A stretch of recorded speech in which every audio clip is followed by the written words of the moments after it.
Hello,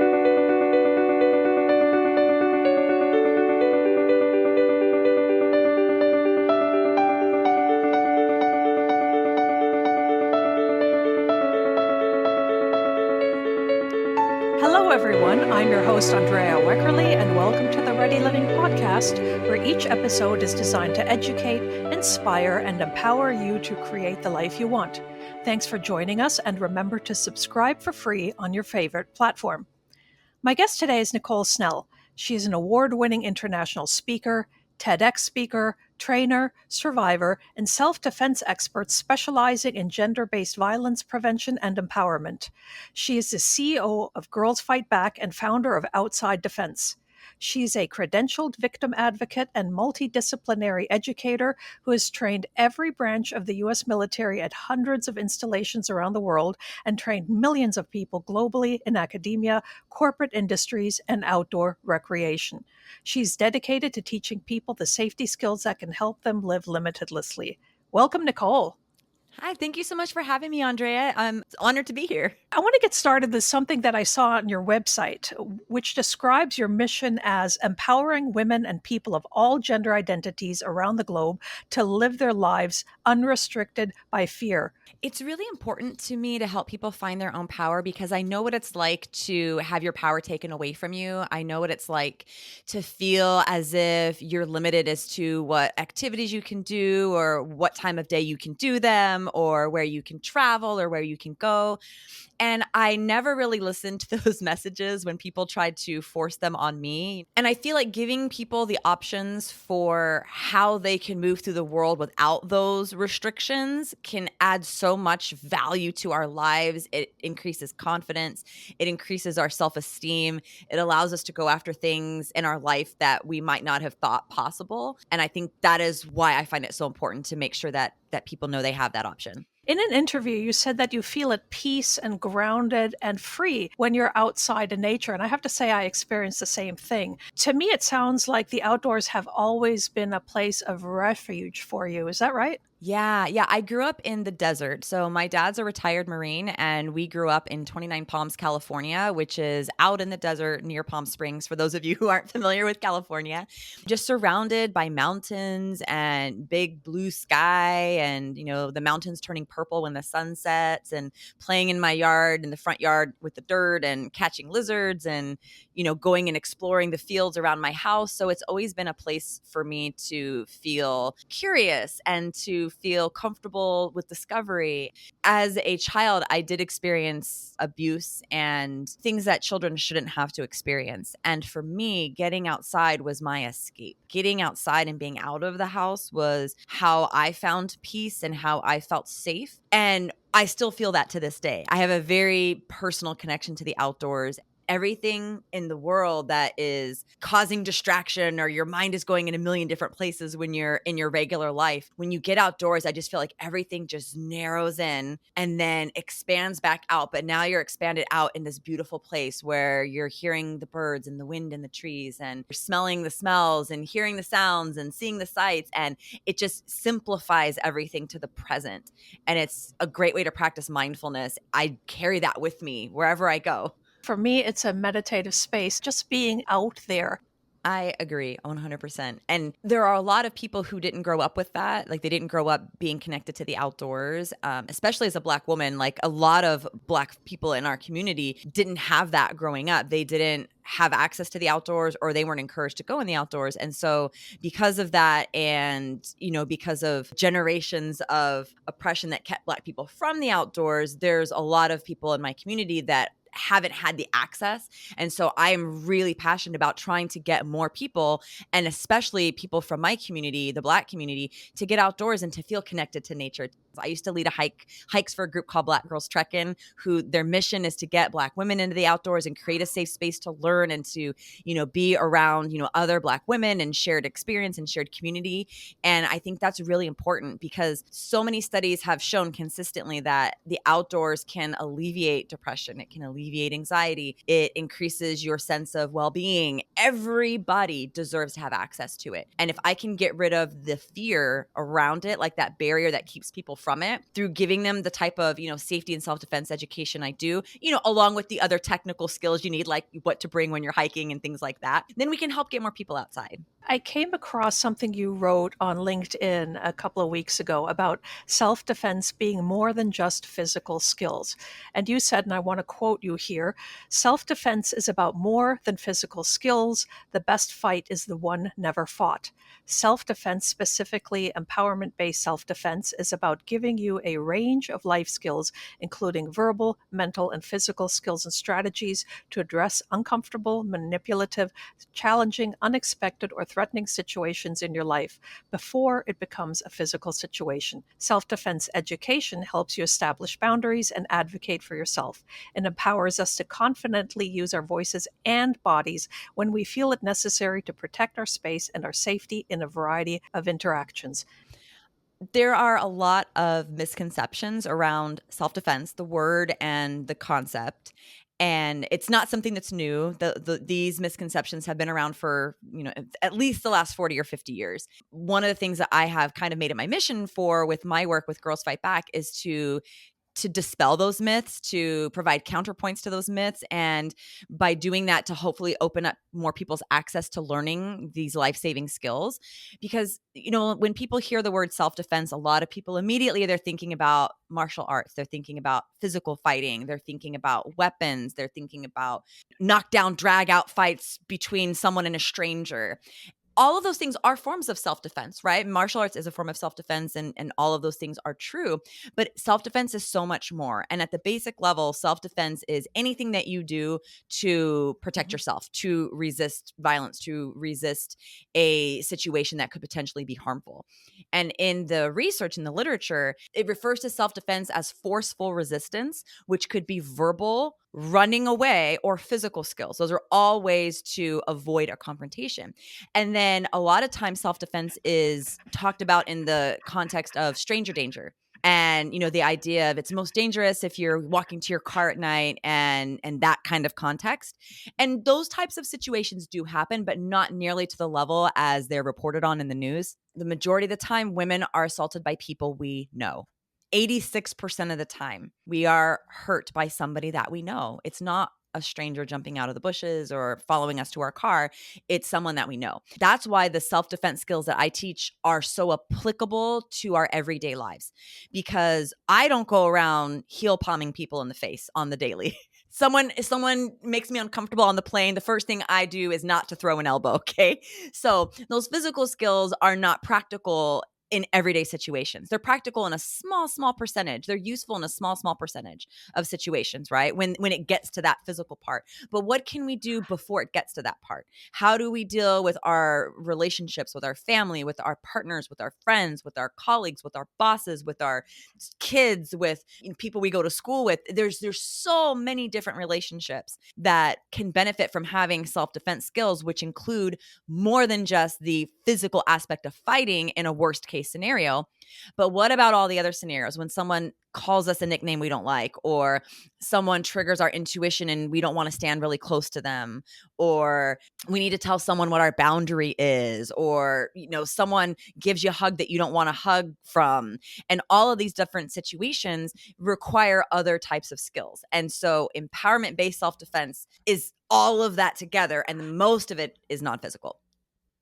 Many of us, particularly girls and women, we're socialized and conditioned to be agreeable, to be nice, even in uncomfortable situations, some of which you just shared. I do want to share with our listening audience a recent Instagram post text that you put online in which you said that women are taught to be nice, to not overreact, to smile when we're uncomfortable, to ignore that gut feeling, what you were just mentioning, that gut feeling, because we don't want to be rude. And then you wrote in all caps, enough. I love that part. Say no without apologizing, walk away without guilt, fight back without hesitation. You don't owe anyone your silence. You don't owe anyone your comfort. You don't owe anyone a damn thing when it comes to your safety. Set boundaries, speak up, take up space, defend yourself, because their hurt feelings are not more important than your life. How can people unlearn the pressure to be nice when their safety's at stake? We're taught that we have to be nice. And if we're not nice, then it's our fault if somebody hurts us because we caused them to get so upset with us when we could have just gone along with it or, acquiesced.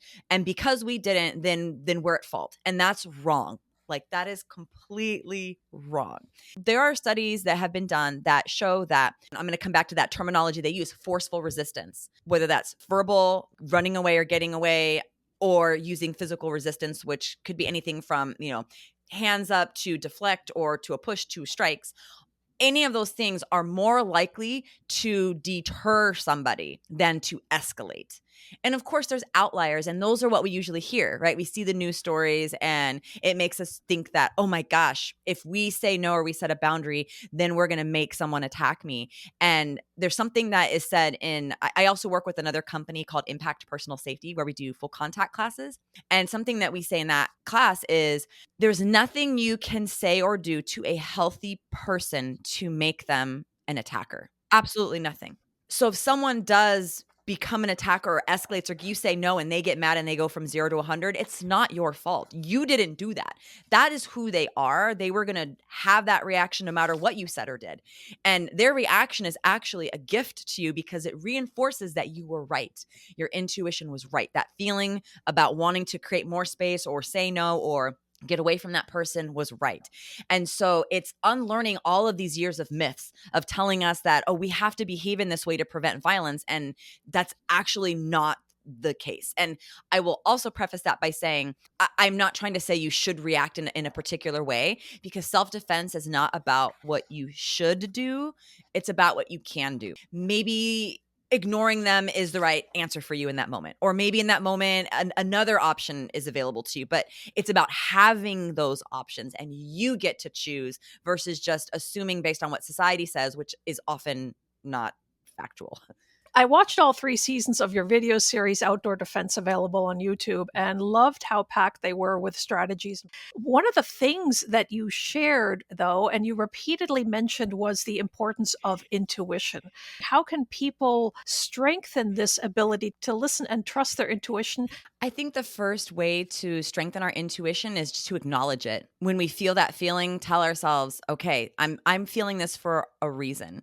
I tell the story of an incident where I was hiking on a trail that I've hiked on before, and I just got a sudden gut feeling to not continue. And I sat there for a few minutes, it felt like, talking myself out of it. And then I said to myself, wait, what am I doing? And then I just turned around and I went home, because that trail is going to be there tomorrow and the next day and so on and so forth. And it's not worth me second guessing my gut feeling. And the fact that I made it home and I'm here today means I made the right decision. And I went back a few days after that feeling and I didn't get that feeling and I completed the trail. So it's simply just having that personal awareness of when we get that feeling and the positive self-talk to say, all right, I'm feeling this for a reason. I'm going to listen to it. And when you feel yourself or you hear yourself in your inner monologue talking yourself out of it, stop yourself and say, wait a second, what am I doing? I need to listen to my intuition. And also there's a great book called The Gift of Fear. Gavin DeBecker. Yes. That talks about that in more detail. And I highly recommend that book. One interesting thing I've heard you talk about is also the importance of noticing what is normal. Does that have to do with situational awareness? Yeah. So I have an outdoor defense episode called Noticing Normal. Imagine that you're in your home. Say you've lived in your home for, at least a year or more. So you are used to the sounds of your neighbors pulling their car in. You're used to the sound the neighborhood cat makes when it walks across your fence. You have, raccoons that walk across your roof at night. You have a heater that turns on at a certain time. That certain floorboard that creaks in your hallway, etc. That becomes your normal. And imagine if someone comes to stay the night at your house and they're not used to all those sounds, they might have a reaction to every sound because that's not their normal. So when you notice what is normal for you, like your baseline, then you can notice when something is off. You can notice when something is out of the ordinary. There can be this sense of needing to be hyper vigilant when it comes to our situational awareness. I don't teach the awareness that way. I don't walk around with that in that state of hypervigilance because it's not healthy for us to be in that stressful state all the time. Because then if we feel like everything's a threat, then how are we going to notice the real threat? It's like I'm attuned to my awareness. Not everything needs attention, but it just allows me to just notice. If I notice what's my baseline, then if something is outside of that, then that's just information for me to ask myself, okay, do I need to do anything else with this information, or do I just continue with my day? Earlier in our conversation, you were talking about having a varied skill set, verbal skills, physical skills, and so forth. But I want to talk about the importance of learning how to use verbal de escalation techniques, because presumably those are the ones we're going to use a heck of a lot more than physical self defense techniques. You've also shared that verbal self defense techniques are not about getting the last word in or trying to change somebody else's mind, which we often think about, right? It's like, well, I have to convince you you're wrong and you're annoying me and so on. Getting basically into a verbal altercation or educating them about something. Rather, it's about making sure that you can get out of a situation safely. Really, your voice is your first weapon. It is your first tool when addressing any type of situation, whether it's an uncomfortable one or a manipulative one or a threatening one. The goal is that you get this person to walk away and leave you alone. That's the goal. It might take a couple of back and forths before that happens, before you have the space to walk away. So that's why I always say this, not about what you should do, it's about what you can do. You try this, doesn't work, you try something else, doesn't work, you try something else, right? It's just having those options. And so with de-escalation, a lot of times when we are in situations where it starts to get heated, we feel like we have to win the argument. We have to win the argument. We have to get the last word. It becomes about our ego instead of about our safety. And it may be really, really hard. And folks listening, I get it. I've been in those situations where I just wanted to say something to the other person that I knew was only going to make it worse, but I was thinking that it was going to make me feel better because, I put them in their place. And I decided against it. And I decided to say something else that just got me to safety. When it comes to a situation that's dangerous or threatening and you're de-escalating, your goal is just to get them to walk away or that you can walk away. And in whatever way you need to do that. And in my classes, I teach some de-escalation strategies. That is the goal. And it's just reaffirming to yourself, reminding yourself what the goal is. My goal is just to get away safely. If people take away only one thing from our conversation today, I want them to remember that. Do what you need to get to safety. How do you know when you should shift from de-escalation to a self-defense posture? It's really going to depend on you. Everyone's different. There isn't a cookie cutter way for people to know. And I think that's what's so valuable about the way that I teach and empowerment-based self-defense in general. It really does empower people to make their own decisions instead of feeling like you have to walk around with a list that says, okay, if this person does this, you do this. If this person does this, you do this, and takes away our own ability to make decisions that work for us. So it is very personal. It is highly nuanced because everyone is going to come into a situation with their own past experiences, potentially their own trauma, their own perspectives, and how we deal with things is different. And that's the beauty of the diversity of the world, and that we all have these unique experiences. And so it really just comes down to you. How do you feel in this moment? Because ultimately the goal is to not even have a fight, right? If you can walk away safely, get away. If you can get to help, right? You don't have to sit there and stand in a confrontation with someone trying to de-escalate if you can just walk away, if that is an option for you. But if you can't, depending on the situation and where you are, the proximity and the location and things like that, then that might be the time when you have to say to yourself, okay, now I have to use a different strategy to try to get out of this situation. That ties beautifully into something that I heard you talk about in one of your videos, which is the 3 R's of self-defense. Can you share those with us? Yeah. So the 3 R's of self-defense are recognize, respond, and then retreat to safety. And so recognize is the first step, right? Recognizing what's going on, your awareness, your intuition, taking the information in, and then respond. And that is where you get to decide what the best response is. Finally, and the ultimate goal of any scenario, as we've already talked about, is to retreat to safety. A corollary to that is something you call the physical self-defense formula. Yeah. So the physical self-defense formula is something that I teach in my classes, and it is understanding how we can use our bodies to physically defend ourselves if we need to.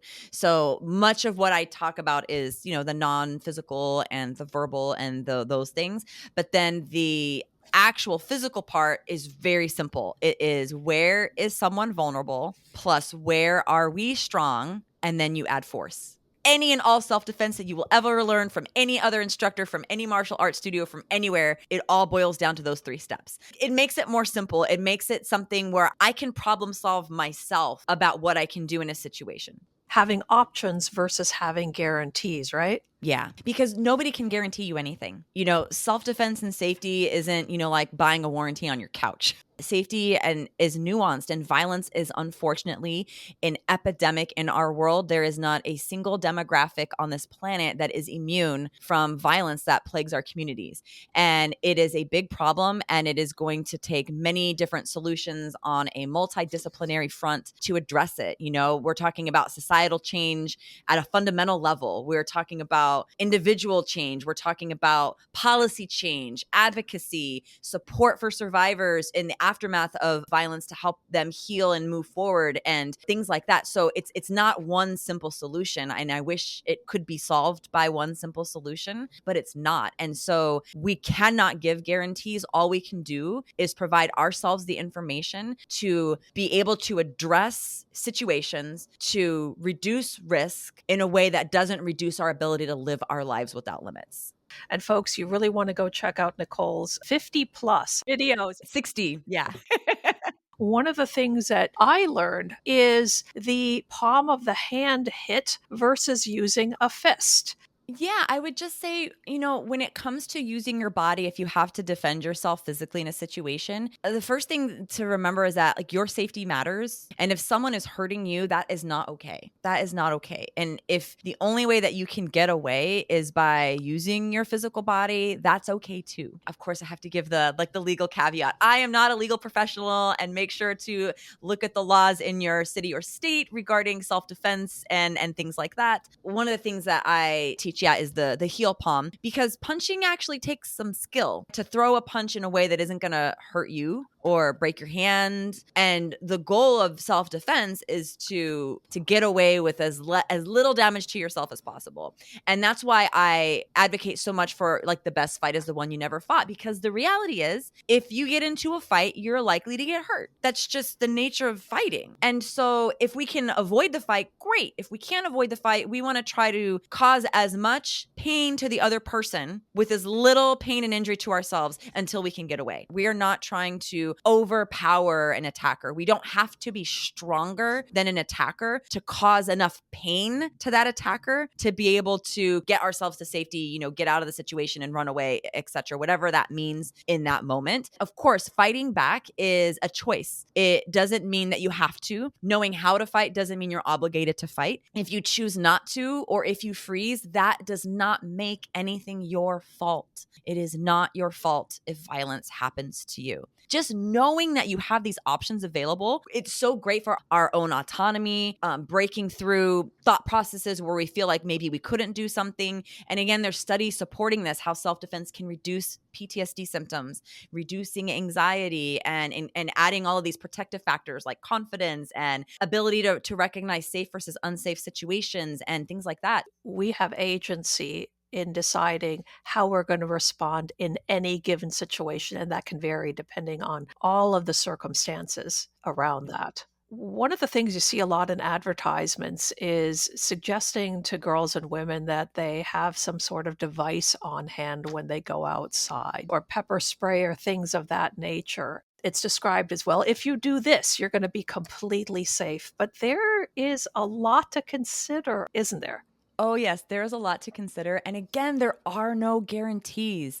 And especially carrying a device in your hand or in your purse, in your pocket, that is not a guarantee of safety. Simply having a device like that doesn't make you safe. And not having it doesn't make you unsafe. Let me just qualify all of this. I'm not against self-defense tools and weapons and the gadgets that are out there. I'm not against them. However, I don't recommend them. I don't advocate for them. I will advocate for education. And I pride myself on giving people information that they might not have gotten anywhere else. and then allow them to make an informed decision. That's what it's about. It's not about what I would do in a situation. It's about what you would do in a situation, or what is going to make you feel safe in a situation. I'm up against the entire internet trying to break through myths that have just been perpetuated for years about, oh, just carry pepper spray. Oh, just carry the taser. Oh, just carry this. If somebody decides to do that, they really need to know how to use it and then also practice in some sort of simulated way under enormous stress. I mean, it's not just good enough to stick it in your purse or have it in your hand. That is exactly what I teach. Yeah, it's whatever you bring into a fight, you have to train with it. Adrenaline affects your body and affects your fine motor skills, your fingers articulating to even do something like picking up your phone, unlocking it, typing in your password are less available to us when adrenaline hits.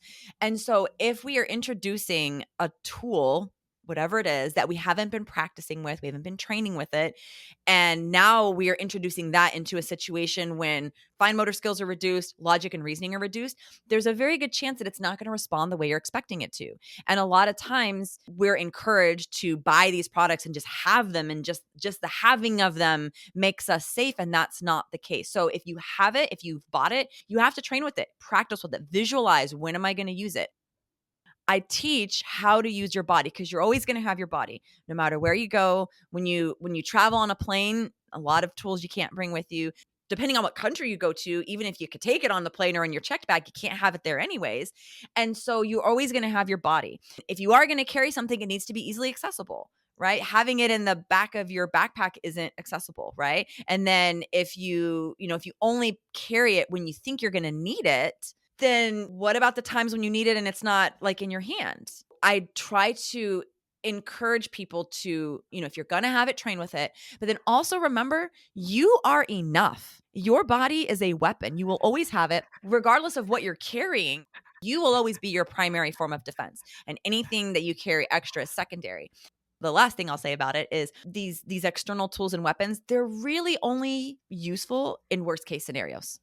I can't say 100% because, of course, no guarantees. But what I teach can be used in a vast majority of our everyday interactions. Whereas, pepper spray and external tools like that are only going to be useful in a very, very small percentage of situations. And you might never, ever have to use them. I can tell you that you are likely going to be using your boundary setting and your verbal skills daily. Absolutely. I've heard you say that there are very few things in the self-defense community that experts say are absolutes, or that they put forth as hard and fast rules, because everybody knows that different things work for different people, as you've talked about today. But there is one thing about which more or less everybody is unanimous, namely advising people to not go to a second location. Can you talk about that? Yes, statistically speaking, if you go to a second location with someone, your odds of survival drop dramatically, because when you're taken to a second location, now the predator has full control, full power, and you're likely taken to a place where it's remote. You're probably not going to know anybody. You're probably going to be isolated in a way to where help is going to be very hard for you to get. Even if this person is saying to you, "Oh, I promise I won't hurt you." In Gavin's book, he calls that an unsolicited promise. It's a tool of manipulation. If you're not asking someone for a promise and they just give you a promise, that means they're trying to convince you of something.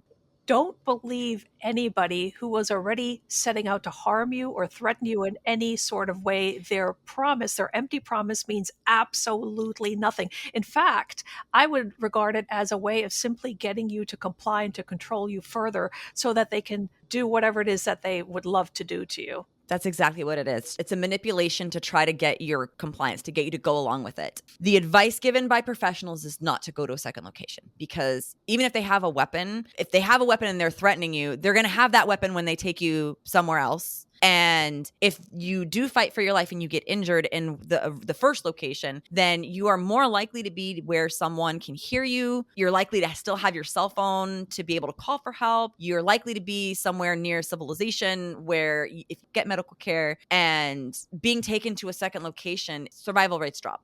Fight for your life right there in that moment. You've spoken about the importance of claiming space in the outdoors. What advice would you give to someone who feels that they don't belong in outdoor spaces? I grew up in a very small desert town, and I'm a little Black girl who there's not a lot of little Black girls on TV doing the things that I want to do, or Black women as, adult role models for me doing these activities, or really any women of color when I was growing up doing these activities, So I didn't necessarily think it was for me, but I was stubborn. I was a stubborn kid. I'm still stubborn. And I saw things I wanted to do and was just going to do them anyways, regardless if anyone looked like me out there doing it. But that isn't everybody's experience. We're all different. And there are some people who might not see themselves represented, whether by their gender or their race or their religion or their skin color. And, they might feel like, oh, well, that's not really for me, because they don't see themselves in that. But when you can see yourself in that, then it adds so much confidence to you being, it's like, oh, well, I can do that. It's important to know that the outdoors is for everybody, right? The outdoors doesn't care what color your hair is, how much you weigh, what brand of clothes you're wearing, if you have the newest tech gear, what color your skin is. It doesn't care. The outdoors just is. It just exists. When there are people who are afraid of going outside because of being judged, they're not afraid of being judged by nature. They're afraid of being judged by people who feel like the outdoors is only for people who look like them. And so by seeing other people and diverse people accessing the outdoors, then we can break those stereotypes to access the healing power of nature. Like, I have a friend of mine. I was a guest on her podcast called the Outdoorsy Podcast, and her podcast is all about belonging in the outdoors. So I just wanted to give her a shout, if that's okay, that talks about how to cultivate belonging, and she talks to a lot of different people in the cross section of the outdoor space. What is the name of the podcast again? The Outdoorsy Podcast. Yeah, we're here to spread the love. It's great. I know you have a love of hiking and you've traveled around the world. What have you learned about yourself in that process and about life? I have learned that I am capable of so much more than I have originally given myself credit for. I have learned how resilient I am, how flexible I am with change, because one thing you have to be ready for when you travel, especially abroad, not everything's going to go to plan. So becoming an excellent problem solver and to have grace under pressure. I feel like I've always had that ability to be calm under pressure. I used to be in the TV production industry, so you kind of have to be, but even more so, to just kind of go with it, kind of just flow like water and deal with things as you need to deal with them, and be willing to be uncomfortable. You might be in a culture where you don't speak the language and maybe you're struggling trying to understand, or maybe the food is not what you're used to and you're experimenting with different types of foods. It's pushing you out of your comfort box because everything is different. And it's such a great space to have that vulnerability and that openness to just accept and to learn about other people. And you realize we're really not all that different. How can people get in touch with you if they're interested in learning more about your work? Well, they can find me on my websites, which is NicoleSnell.com and GirlsFightBack.com. I also have a YouTube channel. You can find it by Googling Outdoor Defense, or you can search Nicole_Snell. I am on all the social media platforms. I'm on Instagram and Facebook, TikTok, and Blue Sky. And I just started a Substack, and I just started an online course that is available for purchase. It is a lifetime access course called Yes, I'm Hiking Solo, Self-Defense for the Outdoors, the course. And I did a TED Talk in November, and that video should be out soon, and you should be able to search it soon, and it'll be on all my platforms when it is released. That's fantastic. Nicole, thank you so very much for taking the time today. Thank you for having me. This was such a great conversation, Andrea.